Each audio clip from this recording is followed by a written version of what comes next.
برشلونه بيفوز على فريق اعتقد اسمه رويال انترويب، اعتقد يعني بيلعب في الدوري البلجيكي يعني المهم.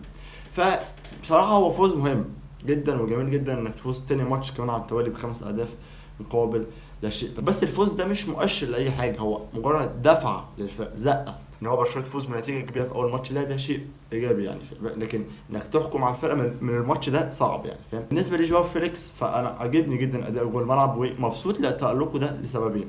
اولا اني برشلوني فسعيد بان هو لاعب تالق برشلونه. الحاجه الثانيه ان انا كنت راهنت عليه لما كان في تشيلسي، قلت لكم لعيب عنده امكانيات، بس الظروف اللي هو موجود فيها مش ناجح، مش عارف ينجح فيها، سواء مع اتلتيكو مدريد او حتى لما راح تشيلسي. كان ساعتها تشيلسي بيعاني في فتره سيئه جدا. فلا يعني فعلا اثبت دلوقتي ان هو موهبه كبيره، وهو فعلا موهبه كبيره. بالنسبه لجافي يعني انا مش فاهم، انا جافي تقريبا كل ماتش بشوفه بياخد انذار يعني تقريبا يعني بجد. لا انذار كل ماتش يعني بجد، هو شويه انذارات هتتخطى مساهماته التهديفيه. لعيب حلو، حلو جدا بجد، بس لازم يتحكم في اعصابه شويه. موهبه كبيره وحلوه، لكن لما هتاخد انذارات وتوقف كل شويه مش هنستفاد منك كتير.